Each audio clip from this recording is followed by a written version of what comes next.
El retrato colgaba como una verdad encuadrada en oro. Lucía avanzó con el trapo empapado, los pasos apenas un murmullo sobre el mármol que brillaba demasiado para su gusto. El reflejo de la araña se multiplicaba en la superficie y la casa olía a perfume caro y jabón industrial. Cuando levantó la vista, el aire se le comprimió en la garganta. Un bebé dormía sobre una almohada blanca, la boca entreabierta como si estuviera a punto de reír, los rizos peinados hacia atrás, la piel luminosa en la luz del estudio. Todo en el retrato era impecable, la postura, la tela, el marco tallado. Pero hubo una cosa, una sola, que rompió la distancia entre la pintura y Lucía. Una marca pequeña, redonda, en la base del cuello. Una mancha de nacimiento en forma de luna invertida que ella había visto millones de veces en su memoria. La escoba se le cayó de las manos, el trapo resbaló y dejó un charco de espuma sobre el mármol. La mano de Lucía fue al pecho como si aquel golpe pudiera contener la sorpresa. A su alrededor, la mansión era un rumor, pasos apresurados en las habitaciones contiguas, la televisión encendida en un volumen que no se escuchaba desde la sala, la cadencia de la servidumbre que volvió sus cabezas como si algo hubiera cortado un hilo invisible. Entonces Lucía gritó. Fue un sonido largo, crudo, un nombre mezclado con incredulidad. ¡Sebastián! El sonido pareció atravesar las paredes y hacer que incluso el brillo del retrato titilara. La mujer que emergió de la penumbra junto al sofá lo hizo con la seguridad de quien no tolera interrupciones. Victoria Santillán de Ruiz, impecable, un vestido que parecía tallado en silencio y una mirada que había aprendido a convertir en sentencia. Caminó hacia Lucía con la calma de quien ha comprado el tiempo. «¿Qué hace usted aquí?», preguntó en voz baja. La pregunta era un alfiler cubierto de seda. Lucía señaló el retrato sin articular palabras. Sus dedos temblaban, la espuma del trapo chorreaba ahora en el borde del marco. Victoria incluyó la escena en una sola mirada. Sus labios se apretaron. «Eso no es asunto suyo», dijo, y un guardia apareció como si hubiera sido convocado por la misma palabra. La casa exhaló un mando frío. «Señora Santillán, ¿quiere que la retiremos?». En ese instante, la puerta de una de las alcobas se abrió y el niño del retrato, vivo y más alto de lo que su pintura sugería, entró con pasos seguros de quien recorre pasillos todos los días. Tenía los ojos color miel que en la foto parecían brillar desde la distancia. Lucía se quedó inmóvil, su cuerpo envejeció en un parpadeo. El niño la miró con esa curiosidad desarmada que tienen los que aún no han aprendido a poner muros entre la curiosidad y el mundo. Luego, sin que nadie lo mandara, dijo con voz pequeña y exacta: «Luchita». Fue suficiente, la palabra lo desató todo. Lucía pensó que se desmayaría, que la luz se apagaría, que el mundo entero se haría pedazos en ese salón con su alfombra persa y sus jarrones imposibles de mover. Luchita era el nombre que había usado para arrullar a aquel bebé en las noches de fiebre en un cuarto sin ventanas, con un reloj que marcaba minutos que no importaban. Era el mote que había quedado pegado como una caricia en su garganta por años. El niño, con la inocencia de los instantes verdaderos, se acercó como quien busca la mano que ya conoce y estiró la suya. Victoria exhaló. Sus ojos se clavaron en el gesto y, por primera vez, hubo algo parecido al miedo en su semblante. No lo dejó crecer más. Con un movimiento calculado, tomó la distancia y gritó al guardia: «¡Fuera! ¡Llévensela!». Los hombres se acercaron con una disciplina que solo produce el dinero cuando se arma de cuerpos. Lucía fue empujada, doblada, salida de la sala. El retumbar de la puerta se cerró como una sentencia. Antes de que el umbral la separara por completo, el niño la miró otra vez y sujetó su muñeca con una fuerza que no venía de la voluntad de resistir, sino de la memoria. La mansión quedó atrás. El retrato quedó colgado con el bebé inmóvil en su marco de oro. La sala retomó su aliento artificial. Las voces volaron al lugar donde se toman las decisiones. Lucía, con las manos aún húmedas, el olor a jabón pegado en su ropa, se encontró en la calle entre coches que pasaban como juramentos que no se cumplen, con la ciudad indiferente irradiándole la humedad de una tarde cualquiera. Detrás de ella, en la casa, alguien limpió con cuidado la espuma en el mármol, como si fuera posible borrar una verdad con cuidado y un paño nuevo. No era la primera vez que el nombre Sebastián recorría su vida como un eco. No fue la primera vez que la memoria le arrancó la piel. Lo que sí era nuevo era el retrato, la constatación enmarcada de que lo que ella había creído enterrado seguía vivo en un salón de reyes. Ella había crecido entre paredes menos ricas, con las manos endurecidas por la limpieza y el amor que no se mide por la cuenta bancaria. Ella había dado todo a un bebé que la noche de su febril ausencia le habían dicho que ya no estaba. Murió en ambulancia, le había dicho Remedios, la directora del orfanato Santa María, con una calma que olía a contabilidad. No había cuerpo, no había certificado que ella pudiera sostener en la mano para llorar en paz. Solo un hueco enorme y una promesa de que el mundo continuaría. A los 18 años, Lucía era voluntaria en Santa María, por casualidad, un trabajo temporal que comenzó como una salida de la pobreza y se transformó en una criatura dependiente de sus canciones. Sebastián llegó con su drama común, un nombre en la lista, un tono de llanto, y se quedó pegado a su pecho como si su corazón fuera un imán. Ella le enseñó a decir agua con paciencia, le limpió las costras de las rodillas, contó hasta 10 para que el llanto se marchara. Cuando el niño tenía 3 meses, la nieve de su cabeza todavía olía a hospital. Lucía le tejió un gorro con una lana barata que parpadeó en la noche con gestos de calor. Lo llamó Luchita en voz baja, porque a partir de ese momento su vida, por un instante, tuvo sentido y nombre. La memoria vuelve en imágenes, las manos pequeñas aferradas, la canción de cuna que repetía con una voz rasposa de cansancio, el peluchito con un ojo remendado que siempre aparecía bajo la almohada, y la noche en que la fiebre subió como una marea. Lucía la recuerda con brutal claridad, las luces del orfanato titilando, el aire denso, Remedios moviéndose entre papeles con la solvencia de quien fabrica destinos. Llamaron a una ambulancia. La ambulancia se llevó al niño envuelto en una manta. La ambulancia se fue. Horas después, Remedios regresó con el rostro compuesto y la historia ya empaquetada. Habían intentado reanimarlo, dijeron, pero no había sido posible. «Lo siento, Luchita», le dijo Remedios en un susurro que pretendía ser consuelo profesional. Lucía preguntó por los papeles, por el cuerpo, por la posibilidad de despedirse. Le dijeron que todo había sido legal, que todo había sido correcto. No había cuerpo, no hubo velorio, no hubo cierre. Solo la palabra fallecimiento escrita en una hoja que a Lucía le parecía blanquear con cada noche. El orfanato cerró poco después por irregularidades, documentos perdidos, donaciones desaparecidas, registros que parecían hojas arrancadas de un libro que no quería ser leído.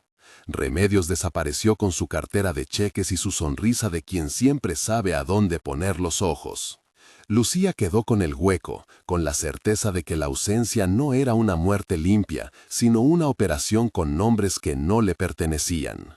La joven que había cuidado al niño fue absorbida por el mundo. Empleos pequeños, lugares con paredes pegadas por humedad, amor a medias que no alcanzaba para coser la falta. Pero no olvidó, no podía. La memoria, cuando es amor, se convierte en una obligación. 6 años transcurrieron, con la lentitud de los relojes que no marcan nada a cambio. Lucía limpió casas, cuidó ancianos, planchó camisas que nunca le pertenecieron. Colocaba la música baja en las noches, tarareaba la canción de cuna como si ajustar la melodía fuera a traer de vuelta aquellos rizos. A veces, cuando cerraba la puerta de su departamento, apilaba las pocas fotografías que le quedaban, una del orfanato, una del gorro tejido, una esquela que nunca fue acreditada. En las manos, la memoria era una pequeña cicatriz que calentaba cuando pensaba en el retrato. No supo que la verdad andaba emboscada entre el lujo hasta el día en que sus pasos la llevaron a la mansión Ruiz Castellanos, contratada para limpiar ventanas, sacudir telones y borrar el polvo de los retratos que el dinero usa para recordar su propia grandeza. La ciudad la reconoció como una más. Nadie le ofreció nada más que monedas y la posibilidad de comer esa noche. Pero dentro de ella algo se agitó como un pájaro que no quiere callar. Cuando regresó a su cuarto después de la humillación, con las manos aún temblorosas, la palabra Sebastián vibraba en su cuerpo como una campana metálica. Las noches se le volvieron vigilias, su sueño un tejido de fragmentos. El retrato, la marca de nacimiento, la voz del niño pronunciando Luchita con la exactitud de quien encuentra una llave. Esa llave prendió en ella una decisión terrible. No aceptaría que una pintura dictara la historia de su hijo. No permitiría que el silencio de 5 años fuera un testigo. El primer acto fue encontrar a alguien que supiera más. Daniela Torres había sido administradora en Santa María antes de que el cierre la dejara sin trabajo. No era una heroína. No lo era porque las heroínas suelen aparecer en novelas y en la vida real hay complicidades. Pero Daniela tenía remordimientos. La culpa se le pegó como polvo a la ropa. Lucía la encontró desayunando en una fonda con la mirada perdida y le habló sin preámbulos. A Daniela le costó reconocer el bebé de las palabras, pero cuando Lucía le dijo marca de nacimiento en la base del cuello, la mujer se monocordió en un temblor. Abrieron una bolsa de cartas, hurgaron en cajas que olían a papel viejo y a café rancio. La verdad, cuando la buscan los que tienen hambre de ella, aparece con papeles que crujen como hojas secas. Había registros. No eran perfectos, eran manchas de lo que fue una red de mentiras. Un archivo con nombres tachados, una lista de transferencias a una cuenta cuyos movimientos no se correspondían con las partidas declaradas. Un acta de entrega que parecía escrita con una caligrafía diferente a la de otros documentos, una firma que no encajaba con la letra conocida de Remedios. Daniela tuvo que cubrirse la cara con las manos cuando mostró los papeles. El miedo sucedió en su boca como un nudo. Si esto sale, dijo, nos pueden enterrar en vida. Lucía portó las hojas con la misma seriedad con la que una madre carga a un hijo enfermo. No se trataba de agredir con la verdad, sino de sostenerla lo suficiente para que se hiciera visible. Presentar pruebas no es un ritual, es un desgaste. Llamadas, filas, recibos, sellos. Gabriel Moreno, el abogado que aceptó verlas, lo hizo porque en su escritorio siempre caben causas que algunos llaman pequeñas. Gabriel no era un justiciero de película. Tenía un cigarro que no fumaba y una voz que medía las palabras como quien pesa monedas. Cuando escuchó el relato, frunció el ceño como si estuviera ajustando una pieza de un rompecabezas. No prometió una victoria, nunca prometió certezas. Pero miró los papeles y dijo, hay suficientes irregularidades para abrir una carpeta. No será rápido, habrá resistencia, pero no es inútil. A Gabriel le gustaba la claridad, no vendía milagros. Entrar en el circuito legal fue un aprendizaje con nombres, fiscalía, denuncias, peritajes, órdenes. Gabriel explicó lo que podía decirse en pocas palabras.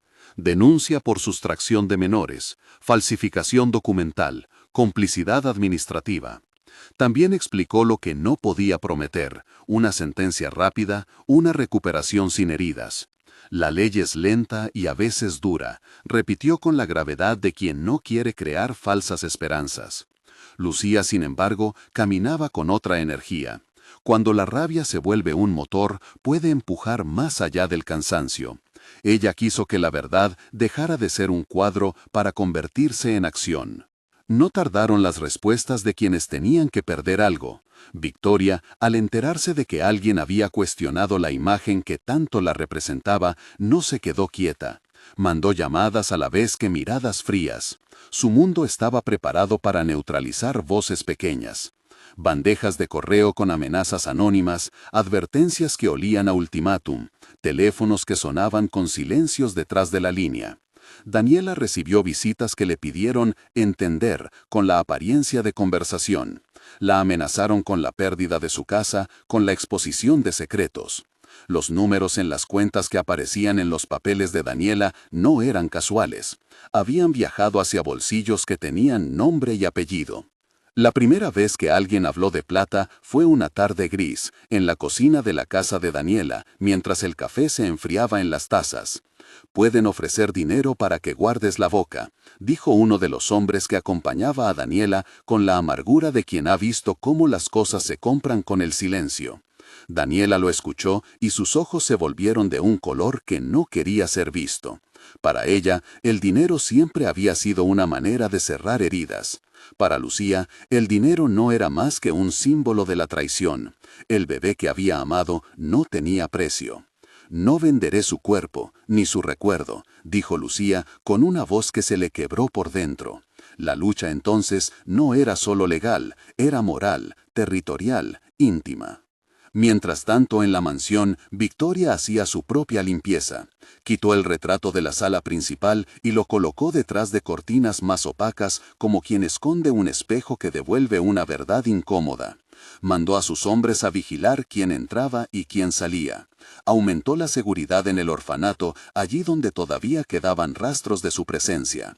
Eduardo Ruiz Castellanos, su esposo, observó todo con la distancia de quien calcula pérdidas y ganancias.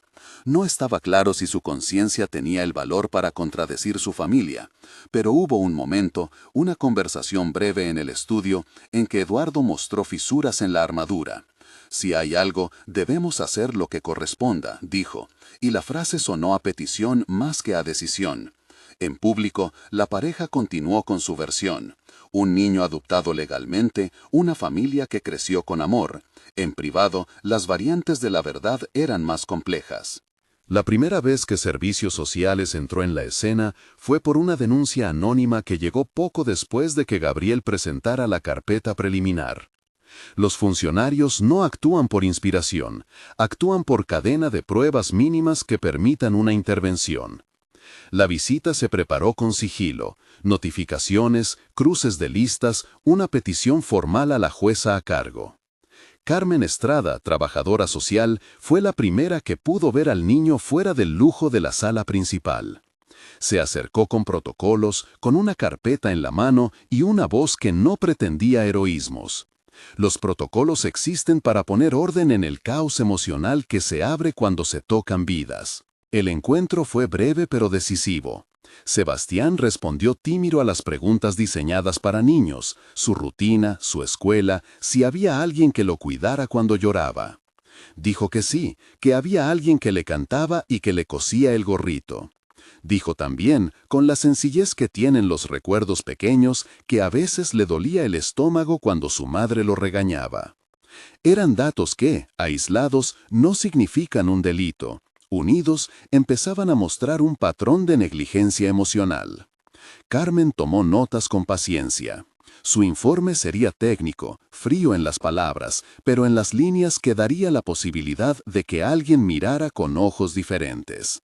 La historia entonces empezó a moverse por carriles distintos. La calle donde Lucía barría de vez en cuando, los pasillos de una fiscalía con aire acondicionado. Las oficinas donde Gabriel redactaba y reescribía. Se tejió una estrategia, recopilar testimonios, conseguir peritajes médicos que certificaran la marca de nacimiento, revisar transferencias bancarias que demostraran irregularidades. Ese trabajo era burocrático y violento a la vez. Desenterrar papeles que muchos preferirían olvidados es una forma de violencia administrativa que expone y al mismo tiempo busca reparación. Hubo momentos en los que la belleza de las pequeñas cosas fue el refugio de Lucía. Un día, después de una acción de miedo en la que uno de los empleados de Victoria la había seguido camino a su casa, ella se sentó en la banqueta frente a su edificio y cantó en voz baja la canción de cuna que nunca dejó de saber. La canción flotó por la calle, y un vecino, un viejo taxista que la conocía de vista, se inclinó desde su taxi y encendió la radio bajo el pretexto de sintonizar algo. No le ofreció ayuda, no hacía falta. Con su canción, Lucía tejió un cordón invisible entre su pasado y el presente. La melodía le confirmó que la memoria a veces es el único documento que no se quiebra. La decisión de Gabriel fue clara en una noche de papeles sobre su mesa. «Vamos a presentar la denuncia formal», dijo, y su voz no permitió dudas. «La fiscalía tiene que abrir una carpeta, pedir peritajes y nosotros aportaremos lo que tengamos».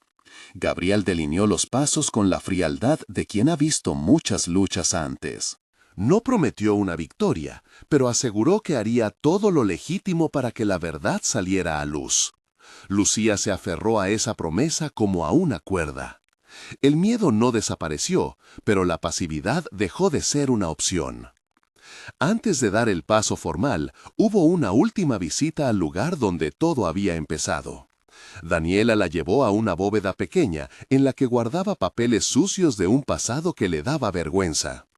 Entre facturas y los restos de una administración que había funcionado con demasiada impunidad, apareció una fotografía.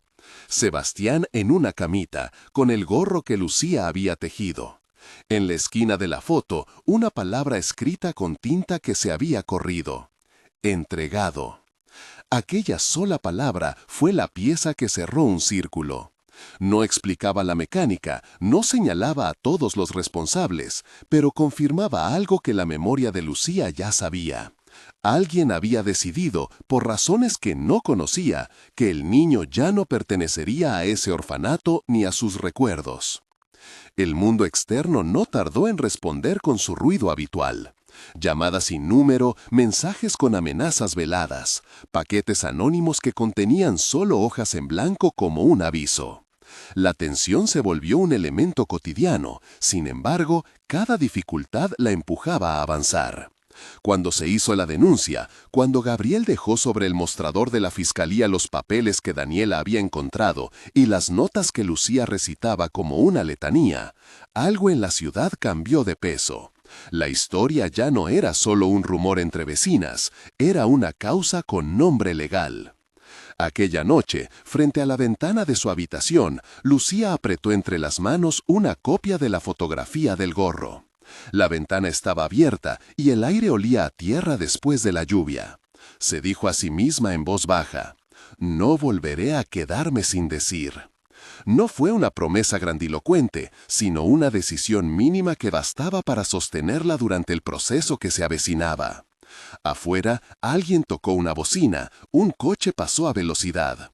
Adentro, en el silencio, la figura de un retrato, un bebé enmarcado, seguía siendo un aguijón que picaba su vida. A la mañana siguiente, Gabriel le pidió que se preparara para una audiencia preliminar. Era el primer paso visible, una oportunidad de que un juez escuchara los indicios. No era una sentencia de custodia ni una resolución definitiva. Era, en palabras de Gabriel, una puerta que debía abrirse con paciencia y con pruebas. Habrán peritajes, informes de trabajo social y testimonios, explicó. Necesitamos que usted esté preparada para hablar con calma, para no dejar que la emoción la ahogue. Prepararse no significaba apagar el sentir, sino aprender a sostenerlo de tal manera que otros pudieran verlo sin asustarse. Mientras tanto, alguien disruptivo decidió hacer ruido. A mitad de la tarde, Daniela recibió una visita que no esperaba. Un trabajador de mantenimiento que, con una sonrisa demasiado pulida, le entregó una caja para resguardar documentos viejos. Daniela, recelosa, la guardó en un cuarto cerrado. Esa misma noche, su luz se apagó por un lapso inexplicable. Al día siguiente, descubrió marcas en la cerradura, signos de que alguien había intentado forzarla. No había violencia física, pero el mensaje fue claro. La búsqueda de la verdad tendría coste. Lucía percibió la amenaza como si pasara por su propio cuerpo. No era la primera vez que la perseguían. Ahora, la persecución venía con el barniz de la inversión. La casa del que tiene demasiado no tolera que los que tienen poco lleguen con reclamos. No era sorpresa. Era, tal vez, lo que convertía la historia en algo más peligroso y a la vez más real. No solo se trataba de recuperar a un niño perdido en la burocracia, sino de enfrentar a una red que había hecho del silencio una de sus monedas. Al final de esa jornada, Gabriel la acompañó a su casa. Hablaron poco, cruzaron palabras medidas. Él le entregó una lista de preguntas que podrían surgir en la audiencia. Le dijo que sería prudente no confrontar públicamente a Victoria, que los ataques servirían a veces para demostrar nervios y otras veces para quebrar la moral. La batalla se gana con pruebas, no con gritos, dijo. Ella asintió sin ingenuidad. Sabía que su rabia era legítima, pero también sabía que la ley pide pruebas, no determinaciones. La última escena de esa noche fue una imagen pequeña. Lucía arrodillada en la cocina, agarrando el gorrito tejido, oliendo la lana como quien huele a una persona ausente. Cerró los ojos y el gesto fue tan inmediato que llegó al borde del llanto. En la punta de esa emoción estaba la certeza de no permitir que la imagen del retrato siguiera mandando en su historia. Mientras tanto, una luz en la casa de enfrente se apagó, y otro coche pasó por la calle como si no supiera que, dentro de unos días, una sala de audiencias escucharía el nombre de un niño que estaba en un retrato dorado. El silencio que siguió conservó una tensión a punto de estallar. Los documentos estaban reunidos, las voces se habían posicionado, y la ciudad, con su indiferencia, aún tenía la posibilidad de sorprender. Lucía no dormía. La esperanza y el miedo se repartían su tiempo como cofrades. Afuera, en la mansión, el retrato permanecía colgado, la figura del bebé vigilando una sala que continuaba funcionando como si nada hubiera ocurrido. Dentro, en la habitación de Lucía, el gorrito esperó su destino. Y en algún lugar, entre la denuncia y la audiencia, una puerta comenzaba a abrirse que prometía respuestas y provocaba reacciones que nadie podía prever. La noche antes de la audiencia preliminar, la ciudad parecía respirar en un ritmo distinto para Lucía. La luz del pasillo de su departamento proyectaba una franja amarilla sobre la mesa donde Gabriel había dejado una hoja con preguntas y un bolígrafo. Afuera, el ruido de siempre, un claxon que se enfurecía a las 3, la televisión de un vecino que se filtraba por la ventana. Dentro, todo era plan y temor.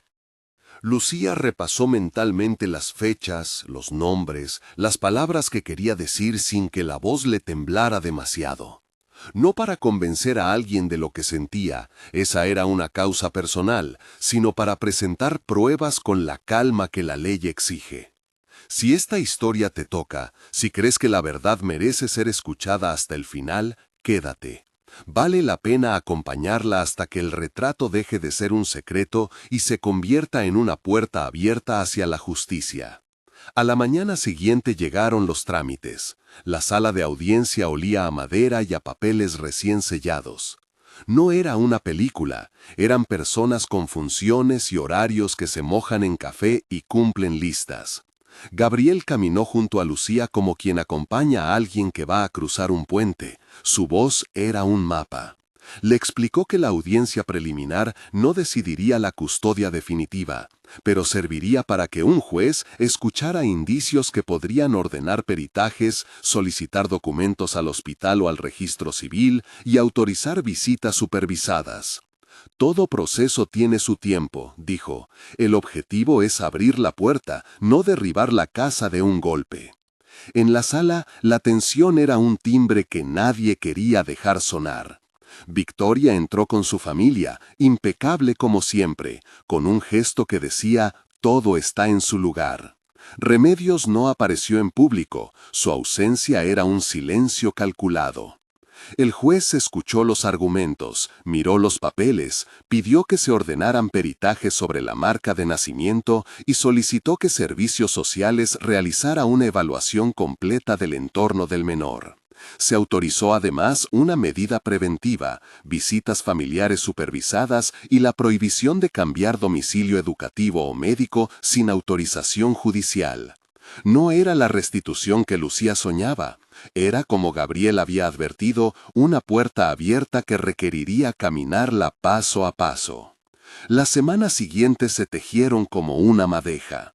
Gabriel presentó escritos pidiendo cotejos fotográficos, un peritaje biométrico de la marca de nacimiento y el acceso a registros financieros relacionados con las transferencias que aparecían en los papeles de Daniela. El hospital que a veces atendía urgencias al orfanato tardó en responder. Los archivos administrativos estaban dispersos, alguna información faltaba, y eso era exactamente lo que los defensores de Victoria esperaban: tiempo. La ley recorta las prisas. A veces lo que favorece a los de poder es la lentitud misma. Mientras tanto, los ataques continuaban con otras caras, llamadas que empezaban con silencios y terminaban con respiraciones que pretendían asustar, sobres con hojas en blanco, un coche que pasaba 3 veces por la esquina de su edificio y una vez un hombre que la siguió 1 cuadra hasta la tienda. Nada que fuera físicamente letal, pero suficiente para recordar que enfrentaba algo que tenía recursos. En esos días, Daniela fue la que pagó el precio más visible. Recibió ofertas concretas para mantener la boca cerrada. Una vez le propusieron asumir la culpa administrativa a cambio de una cantidad que habría resuelto su deuda con el casero. Daniela lloró, pero no aceptó. «No es mi hijo el que está en el cuadro», dijo, «pero sé cuánto duele la ausencia». Su resistencia fue un acto de reparación. Servicios Sociales actuó con profesionalismo, pero también con límites de procedimiento. Carmen Estrada y el psicólogo Javier Ochoa realizaron entrevistas, sesiones de juego y observaciones en el domicilio. Fue Javier quien notó la forma en que el niño reaccionaba a canciones. En una sesión breve de juego, Sebastián, con ojos atentos pero con una rigidez que delataba incomodidad, abrazó un peluche que le ofrecieron. Al escuchar una canción de cuna tarareada en la sala, cerró los ojos y buscó con la mano algo que no encontró en el aire: un gorrito inexistente. Javier lo apuntó en su reporte: respuesta afectiva ante estímulos relacionados con figura de apego anterior. No concluyente, pero relevante. Esas palabras técnicas convivían con la sutileza de los gestos que los profesionales saben leer.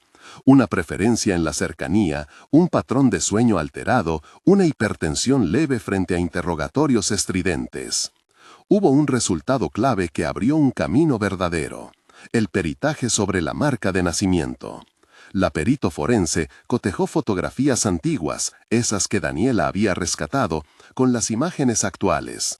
La marca no solo coincidía en forma y posición, tenía una pequeña característica única: una leve pigmentación hacia la derecha que, por raro que sea decirlo de un signo biológico, parecía una firma.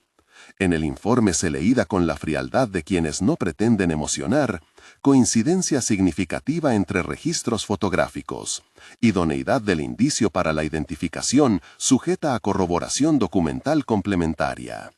Para Lucía, aquello fue casi una música. La ciencia lo decía con la pretensión de objetividad que la emoción no siempre logra. Con el peritaje en la mesa, Gabriel solicitó la intervención judicial para obtener movimientos financieros relacionados con la cuenta a la que, según los papeles, habían llegado transferencias cuya justificación era endeble. Los movimientos, junto con un acta inconsistente de entrega que Daniela conservaba, empezaron a dibujar un patrón. Fondos que salían de cupones de donaciones del orfanato y terminaban en cuentas vinculadas a terceros que a su vez tenían relación con proveedores que frecuentaban la mansión. No era un esquema explicado hasta el último detalle y no hacía falta entrar en los pormenores que pudieran ser instructivos, bastó para crear la sospecha razonable de tráfico o entrega irregular de menores a cambio de ventajas económicas. La reacción de Victoria fue previsible: negó todo. Sus abogados presentaron una contrademanda por difamación, ordenaron auditorías internas y en público declamaron la versión de una familia que recibió a un niño tras un proceso de adopción legal. En privado, sus decisiones se movían en otra dirección: reforzar la seguridad, limitar el acceso de la prensa, preparar una defensa que atacara la credibilidad de los testigos, que podían haber errores de memoria o motivos oscuros. La estrategia no era nueva: enceguecer con recursos lo que el otro desea iluminar con verdad. En una tarde de otoño, la situación dio un giro que nadie esperaba del todo. Remedios, antes intocable, fue citada por la fiscalía. Daniela testificó en cámara y, frente al fiscal, explicó cómo se confeccionaban algunas actas y cómo existían prácticas administrativas en Santa María que permitían entregas rápidas cuando el dinero convocaba a otros actores. Ella no dijo que todo hubiera sido determinado desde un despacho, dijo, con la voz embarrada de culpa, que había procedimientos que se torcían. Remedios, cuando llegó al juzgado, miró a Lucía con una indiferencia que parecía un acto aprendido. Su detención fue medida en términos legales, fue acusada formalmente de falsificación documental y entrega irregular de menores. La noticia corrió como aceite en el agua. Un nombre que antes era intocable aparecía ahora en la sección de sucesos. Antes de que la detención terminara de asentarse, en el entorno de la mansión una grieta apareció. Eduardo, el marido de Victoria, tuvo una conversación con un viejo amigo suyo que trabajaba en el área de responsabilidad social de su empresa. «Las cosas pueden ir a peor», le dijo el hombre. «Si salen ciertos documentos, el negocio reputacional se afecta». Eduardo, que siempre había sido práctico en sus decisiones, comenzó a evaluar riesgos. Había en él una mezcla de conveniencia y de algo humano. Cuando vio la manera en que la vida de un niño se discutía como activo, algo en su estómago se le revolvió. Decidió, con la cautela de quien no quiere declararlo a los cuatro vientos, buscar una alternativa que protegiera al menor más allá de las disputas, un fideicomiso. No era redención dramática, era una decisión pragmática. «Que el dinero no le pertenezca a nadie que lo ponga en peligro», le dijo a Gabriel en una reunión que ninguno de los dos hubiera imaginado meses antes. Gabriel no confió a ciegas, puso condiciones legales y plazos. Llegó la audiencia de medida de protección. Fue corta pero tremenda en su gravedad humana. La jueza, Patricia Herrera, con la seriedad que exigen las sillas de madera, escuchó informes de trabajo social, la pericia sobre la marca y el testimonio de Daniela que habló sobre las irregularidades en Santa María. Carmen describió las condiciones de vida del menor y las inconsistencias en la narrativa de la familia adoptiva. Los defensores de Victoria intentaron desacreditar los indicios con tecnicismos y retóricas que buscaban sembrar duda. Gabriel, sin estridencias, pidió la remoción temporal del menor para proteger su integridad emocional mientras se resolvían peritajes adicionales. La decisión fue una orden judicial de carácter cautelar. Sebastián sería retirado temporalmente de la mansión y quedaría bajo la custodia provisional de servicios sociales, con visitas supervisadas a favor de la madre aparente. La medida no era absoluta, era un blindaje en el tiempo para que las heridas no se profundizaran con confrontaciones. Recuerdo de Lucía, el momento en que vio salir al coche que llevaba a Sebastián. Ella estaba en la acera, con la voz hecha trapo, sosteniendo la fotografía del gorro. El niño salió mirando a la calle con la cara adherida a la ventanilla, y cuando vio a Lucía, su mano se alzó. Su gesto fue breve, pero tuvo la intensidad de una sentencia. Los niños no se forman por papeles, se forman por las manos que los han mecido. La trasladación fue respetuoso, con el protocolo de cuidado que Javier supervisaba. El menor estaba tranquilo, pero en su mirada había un desorden retenido, confusión entre rostros que reclamaban su nombre y rostros nuevos que no siempre sabían cómo sostenerlo. La remoción del hogar fue una victoria técnica, permitió que la situación se apagara un poco del ruido mediático y que los profesionales evaluaran sin interferencias.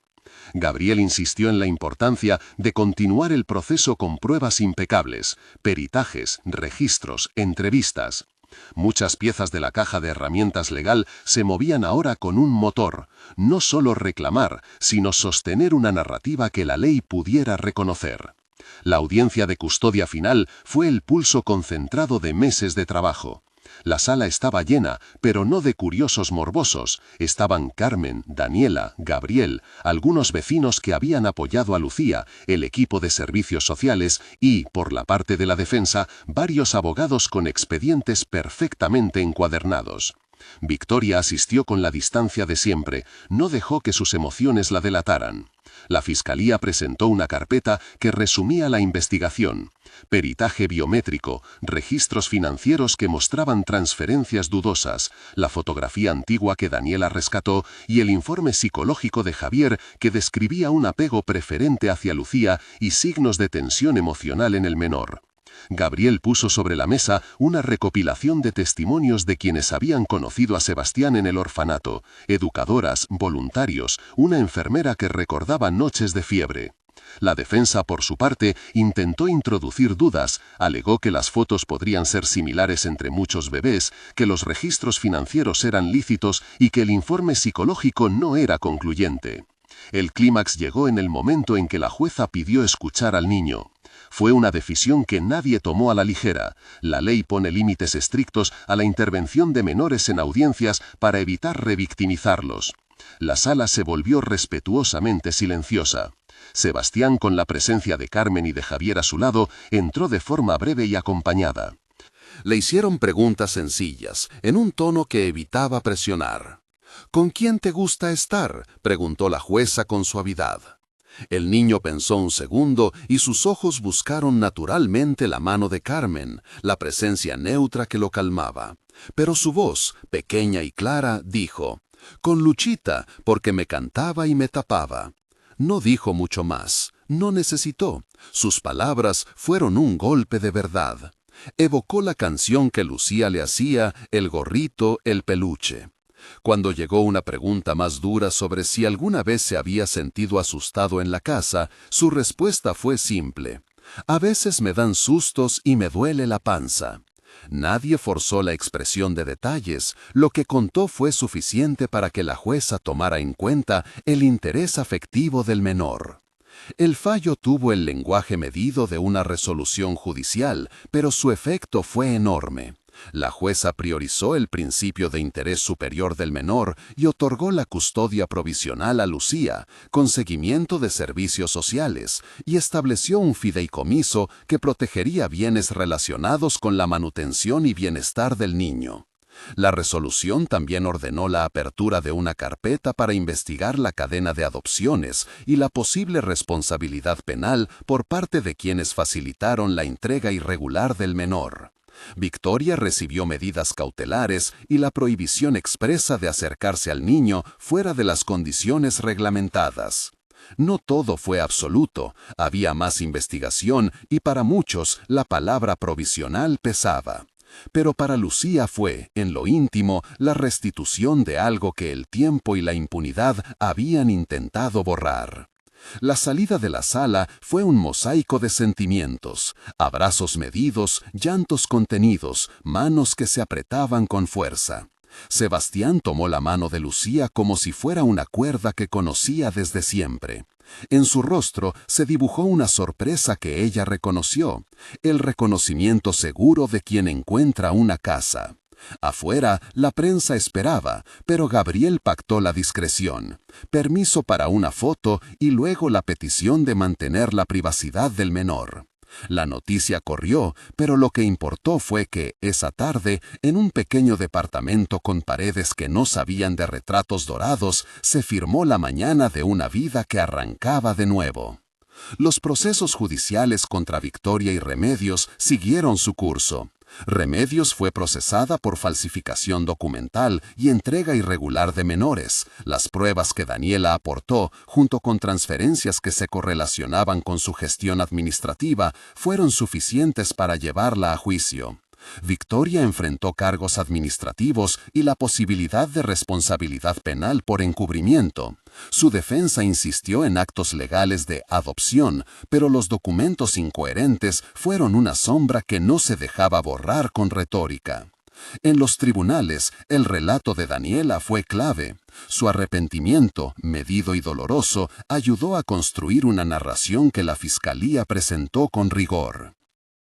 No era una historia de venganza, sino de reparación. Eduardo, por su parte, tomó una decisión que sorprendió a muchos. Pidió audiencia con Gabriel. Quería garantizar que los recursos que respondían a la manutención de Sebastián quedaran bajo un fideicomiso administrado por un tercero confiable, destinado exclusivamente al bienestar del menor. La idea fue discutida en privado, con cláusulas y condiciones. No era un gesto heroico, era una medida que evitaba que la disputa económica transformara la infancia en mercancía. Gabriel aceptó colaborar en la redacción y la custodia legal del fideicomiso, bajo la supervisión de la jueza. El gesto de Eduardo no borró acciones previas ni limpia conciencias, pero generó, en esa etapa, una protección económica que evitó que los abogados de la parte contraria convirtieran la manutención en arma. La ley acepta fondos y los regula. La narrativa humana celebra cuando esos fondos sirven para el cuidado verdadero. Mientras los juicios se celebraban y las audiencias se sucedían con la lentitud que jerarquiza el procedimiento, la reconstrucción cotidiana comenzó a florecer de forma silenciosa. Lucía y Sebastián se mudaron a un departamento pequeño pero luminoso. Los muebles eran donaciones de vecinos y de una organización local que ofreció ayuda. La primera noche en la nueva casa fue una ceremonia íntima. Cocinaron frijoles en una olla que Lucía heredó de su madre. Sebastián se sentó en una silla que olía a madera y pareció contento de que ahora su habitación tuviera fotos que no eran marcos de oro, sino recortes de vida. Las rutinas se instalaron con la paciencia de quien sabe que la curación no es una carrera. La escuela, la tarde del parque, las visitas al psicólogo. Javier continuó trabajando con el niño, ayudándolo a nombrar miedos, a recuperar patrones de sueño y a aprender que la mano que lo protege puede ser la misma que en el pasado lo meció. Los vecinos jugaron un papel inesperado. Marta, que vivía en el 5º piso y vendía tamales, comenzó a cuidar a Sebastián los jueves por la tarde cuando Lucía tenía trabajo extendido. El taxista que una vez había escuchado su canción de cuna, ahora se ofrecía a llevarlo a sus primeras clases de fútbol. La comunidad no arregló las políticas que permiten el tráfico de menores, pero sí ofreció una red de contención que para una mujer que había conocido el amor en tareas de limpieza era una riqueza insustituible. El proceso judicial llegó a su etapa de sentencia para Remedios y a sanciones administrativas para Victoria. Remedios fue condenada por los delitos probados en su contra y recibió una pena que incluyó restricción de sus actividades relacionadas con la gestión de menores y responsabilidades económicas por los daños causados. La sentencia no devolvió años perdidos ni reparó el dolor en su totalidad, pero constituyó un precedente. La impunidad tiene límites cuando las pruebas se sostienen y las voces se mantienen unidas. Victoria recibió sanciones y fue obligada a contribuir al fideicomiso para el bienestar del menor. Las palabras de la jueza, al dictar la resolución, fueron claras. Los intereses económicos no justifican la entrega irregular de un ser humano. La infancia no es un bien transferible. Esa frase resonó en la prensa y en los pasillos donde se teje la reputación. Pasaron los meses y luego los años con la elasticidad que solo el tiempo ofrece. Sebastián creció entre cuentos, tareas y tardes de fútbol. Su melena se volvió más oscura, sus ojos seguían siendo miel, y su voz adquirió la textura de quien aprende a nombrar el mundo. Al principio, las preguntas sobre por qué dolían. Con el tiempo, se transformaron en conversaciones que la familia enfrentaba con cuidado. Javier acompañó esos diálogos, enseñando a Lucía a responder sin llenar de peso una infancia que debía ser ligera. La vida cotidiana fue un campo donde se plantaron pequeñas victorias. El primer día de escuela sin llorar, el primer cumpleaños en el que Sebastián sopló las velas rodeado de amigos, la primera vez que un maestro le dijo que era buen lector. La economía no dejó de ser una preocupación. La reconstrucción se sostuvo con empleos, con pequeñas donaciones de la fundación que Eduardo financiaría más tarde y con la enorme riqueza de quienes decidieron no mirar para otro lado. La fundación nació como un proyecto humilde: reparaciones a orfanatos, capacitación a personal, protocolos para prevenir irregularidades en adopciones y entregas, y programas de acompañamiento para madres cuidadoras. Eduardo aportó recursos, Lucía fue invitada a participar como voz testigo y Gabriel permaneció como asesor legal voluntario. Lo que comenzó como un blindaje para una vida se transformó en motor de cambio, no para lavar conciencias, sino para transformar prácticas que habían permitido abusos. La fundación no resolvió todos los problemas, pero creó un espacio donde la transparencia se volvía procedimiento y no solo palabra. En la escuela, Sebastián encontró amigos. La maestra de primaria, Ana, lo describía como un niño curioso, con una habilidad particular para dibujar caras. Dibujó una vez una casa con una ventana abierta y dentro una figura que alargaba los brazos. Ese dibujo fue una forma de decir que ahora podía abrir la casa sin miedo, contó Ana en una entrevista años después. En terapia, Sebastián aprendió a identificar emociones y a decir cuando algo lo molestaba. La marca de nacimiento dejó de ser un símbolo de disputa para convertirse en una historia que explicaba por qué alguien lo reconoció desde pequeño. Años más tarde, cuando Sebastián tenía 16, la historia llegó a un momento de cierre que fue a la vez personal y colectivo. La fundación organizó un encuentro en el que se inauguró un centro de apoyo para niños y familias en situación de vulnerabilidad. Gabriel fue uno de los moderadores. Eduardo dio un discurso sin dramatismos. Lucía habló con la voz que la vida le había templado, simple, directa, con la evidencia de quien supo esperar. Sebastián subió al escenario por invitación de la organización. Sus manos, ajenas al artificio del poder, sostenían una hoja donde había escrito pocas palabras. Se dirigió a la audiencia con calma. Cuando era más chico, había una foto de mí que no estaba en mi casa. Pasaron años para que alguien dijera mi nombre de verdad. Hoy estoy aquí porque alguien cantó la misma canción que me calmaba cuando tenía miedo. Gracias, Luchita. No dijo más. La sala estalló en un aplauso que no era de teatro, sino de reconocimiento. Luego, con la madurez de quien carga memoria sin odio, añadió: mi vida no es una historia de rencor. Es una historia de gente que, a pesar del poder y de las instituciones imperfectas, decidió cuidarme. Ojalá que nadie más tenga que coser las piezas de su infancia por sí solo. El retrato que había sido el detonante permaneció en la memoria colectiva como un símbolo ambivalente. Por un lado, la prueba de una deshonestidad. Por otro, el espejo que mostró lo que muchos habían querido ocultar. La imagen dorada que alguna vez colgó sobre una sala de mármoles fue retirada definitivamente del espacio público de la familia y entregada por voluntad judicial a un archivo donde se conservan documentos relacionados con el caso.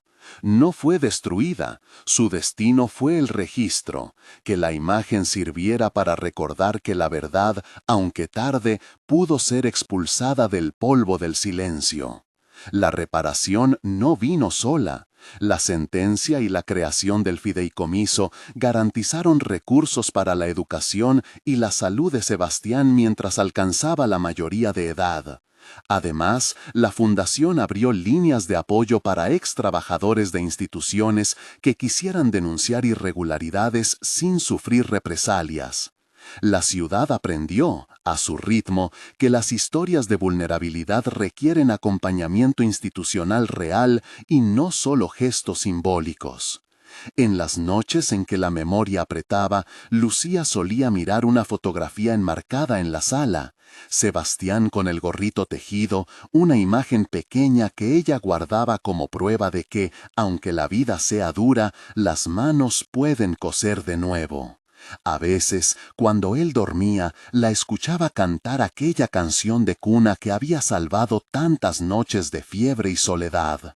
Era un acto sagrado. La melodía ordenaba las piezas dispersas del pasado. Los años dieron lugar a matices que no borraban la injusticia, pero sí demostraban que la vida podía rehacerse. En el centro que inauguró la fundación, las paredes estaban pintadas con colores que evocaban infancia y esperanza. Allí, chicos y chicas aprendían, jugaban y a veces contaban historias que antes nadie vino a escuchar. En las noches en que la memoria apretaba, Lucía solía mirar una fotografía enmarcada en la sala. Sebastián con el gorrito tejido, una imagen pequeña que ella guardaba como prueba de que, aunque la vida sea dura, las manos pueden coser de nuevo. A veces, cuando él dormía, la escuchaba cantar aquella canción de cuna que había salvado tantas noches de fiebre y soledad. Era un acto sagrado. La melodía ordenaba las piezas dispersas del pasado. Los años dieron lugar a matices que no borraban la injusticia, pero sí demostraban que la vida podía rehacerse. En el centro que inauguró la fundación, las paredes estaban pintadas con colores que evocaban infancia y esperanza. Allí, chicos y chicas aprendían, jugaban y a veces contaban historias que antes nadie vino a escuchar. La labor no resolvía todos los problemas estructurales que permitían las redes de tráfico de menores, pero puso en marcha protocolos y concientización que, con el tiempo, se tradujeron en menos historias de esa naturaleza en la zona. Una tarde, en un acto pequeño, la jueza Patricia Herrera fue invitada a hablar sobre la importancia de la protección integral del menor. Habló de la necesidad de rapidez investigativa, de la coordinación entre instituciones y de que la justicia no sea solo castigo sino prevención. Sus palabras fueron escuchadas con atención, no por la pompa de una sala, sino por la gravedad de quien ha visto el peldaño final de procesos humanos y sabe que cambiar la cultura institucional es tarea de largo aliento. Lucía, en el ocaso de aquella etapa que comenzó con un trapo y un charco de jabón, encontró una forma de normalidad que se parecía a la paz. Trabajó en la fundación como responsable de programas comunitarios, organizando talleres de tejido para madres y promoviendo espacios donde las historias pudieran ser contadas sin juicio. Fue una forma de transformar su experiencia en herramienta colectiva. No buscó la fama, buscó que otras madres no tuvieran que cruzar los mismos puentes. Su nombre, antes invisible en esa ciudad que premia lo ostentoso, empezó a ser conocido por su capacidad de sostener causas con ternura y decisión. La última imagen que acompaña esta historia es la de Sebastián, ahora joven, de pie frente a un público que lo escucha sin ruido. Su relato no era un ajuste de cuentas ni un gesto de venganza. Era la palabra de quien había recuperado su nombre. Habló de infancia, de canciones, de un gorrito tejido, de una mujer que lo amó sin registro notarial, pero con la fuerza de la cotidianeidad. Dijo también que el retrato, ese objeto que dejó sin palabras a la limpiadora, había sido el secreto que obligó a muchos a hablar. El retrato nos mostró lo que querían ocultar, dijo, y lo que no pudieron borrar fue la memoria de quienes me cuidaron.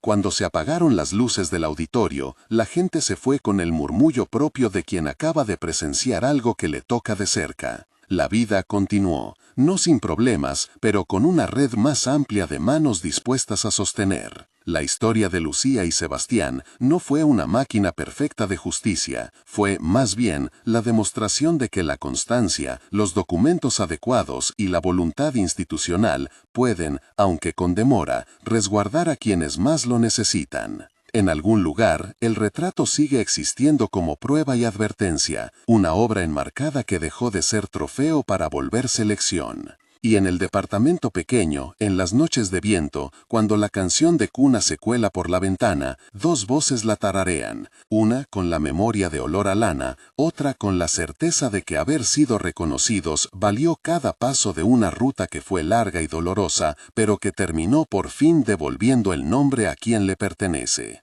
Comparte esta historia si crees que el amor y la perseverancia pueden vencer la indiferencia del poder. Suscríbete para seguir con relatos que hablan de verdad y de personas que deciden no callar.